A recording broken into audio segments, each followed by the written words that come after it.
रात बिल्कुल सूनी थी, इतनी सूनी कि खुद अपने सांस की आवाज भी डर जाए। मैं ये रिकॉर्ड कर रहा हूँ क्योंकि अगर कल सुबह मैं ना बचा तो कम से कम कोई समझ ले कि इस गांव में मौत चलती नहीं, रहती है। मेरी आवाज और हाथ कांप रहे हैं।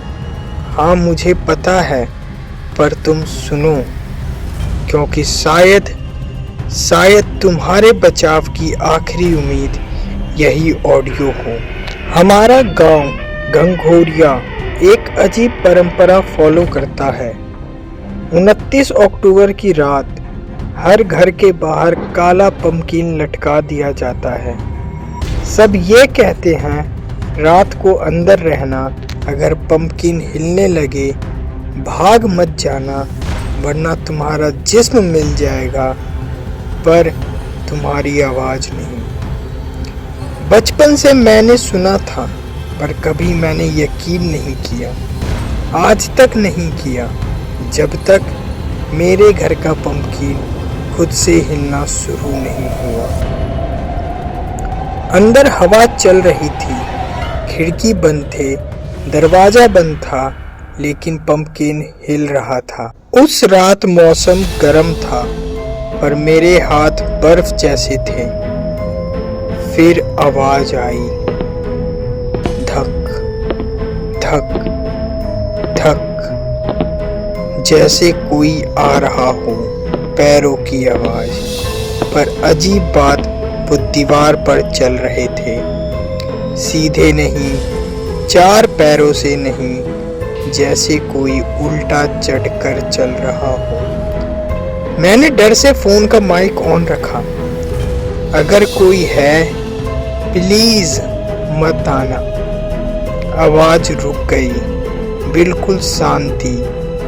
फिर बिल्कुल सीधे मेरे पीछे।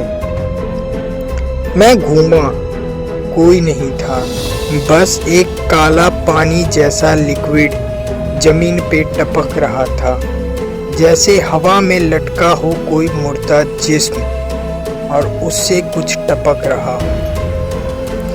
मेरे कान के बिल्कुल पास किसी ने फूंक मारी, तुम पंपकिन नहीं लटकाते, तुम्हें ढूंढ लिया। मैं भागा, मैं सीधे बरामदे की तरफ भागा और वहां मेरा पंपकिन जमीन पर गिरा हुआ था, बिल्कुल 2 टुकड़े। पंपकिन के बीच से कुछ निकला हुआ था, एक चेहरा या आंखें, मुझे नहीं पता। अचानक अंधेरा हिला, जैसे कोई बहुत लंबा आदमी खड़ा हो, और वो धीरे धीरे आगे बढ़ने लगा। उसका चेहरा नहीं, वहाँ चेहरा होता तो सिर्फ एक बड़ा सा गोला था, पंपकिन के जैसे, काला, बिल्कुल काला। आंखों की जगह 2 जलते हुए सुराख। वो 7-8 फीट लंबा, हाथ टेढ़े मेढ़े, उंगलियां आधी टेढ़ी और आधी टूट चुकी। वो बोला, हाँ, बोले की आवाज थी, घिसी हुई पत्थर सी, मैं तुम्हारा डर नहीं खाता, मैं तुम्हारी सांस खाता हूँ। उसकी उंगली मेरे गले तक आई और मुझे महसूस हुआ मेरी सांस खींच रहा है। मेरा सीना दबने लगा। फिर उसने मेरे कान में कहा, तुम रो दोगे पर आवाज नहीं निकलेगी। मैं किसी तरह भाग के गांव के पुराने कुएं तक पहुंच गया। वहां हवा ठंडी थी, पर नीचे से आवाजें आ रही थी, भूख लगी है, सांस दो। मैंने झांका और जो मैंने देखा, मेरा दिमाग सुन्न हो गया। 3 लाशें गायब, लेकिन अंदर से सांस की आवाज आ रही थी, जैसे कोई जिंदा हो पर अंधेरे में सिकुड़ गया हो। फिर एक लाश उल्टा टूटी, और उसके चेहरे की जगह वही काला पंपकिन फेस। उसकी रंगों से काला धुआं निकल रहा था और हवा में फैल रहा था। एक आवाज, वापस जा, वो तेरे पीछे आ रहा है। मैं मुड़ा, वही लंबा काला पंपकिन आदमी। इस बार उसके हाथ लंबे होकर जमीन को छू रहे थे। उंगलियों से बर्फ जैसी धुआं निकल रही थी। मैं दौड़ रहा था, घर, जंगल, गली, पता नहीं कहाँ। बस एक चीज़ सुनाई दे रही थी, उसके कदम, हर बार थोड़ा करीब। एक पल मुझे लगा बच गया, फिर एक पल वो मेरे एकदम सामने। कभी लाइट बंद होती, कभी लाइट चली जाती, कोई नहीं जानता था।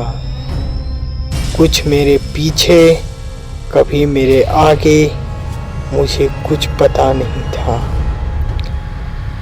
इस बार उसका चेहरा मेरा चेहरा छू रहा था।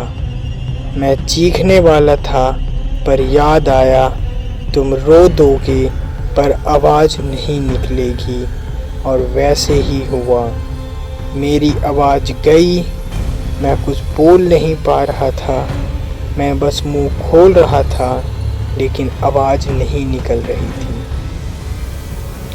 वो आदमी मेरे बिल्कुल करीब आया। उसकी जली हुई सुराखों में काला धुआं मेरे मुंह और नाक में घुसने लगा। मैंने महसूस किया मेरा जिस्म गूंगा हो गया। मेरी सांसें जम गई, पर मैं जिंदा था। वो बोला, आखिरी सांस दे दो, मैं तुम्हें अपने अंदर रख लूँगा। मैं किसी तरह इस रिकॉर्ड को चलाने में कामयाब हुआ। मेरे पास अब फिल्मी टाइम नहीं, वो बिल्कुल बाहर है, दरवाजे के बाहर। उसके कदम मैं दूर से सुन सकता हूँ। क्या तुम सुन पा रहे हो? प्लीज़ सुनना, सुन, क्योंकि अगर तुम ये ऑडियो बंद कर दोगे, वो तुम्हें भी सुन लेगा। जो सांस की तरफ जाता है, और तुम सुन रहे हो ना? हाँ, सांस ले रहे हो ना? वही सांस, वही सांस, वही चाहता है, वही चाहता है।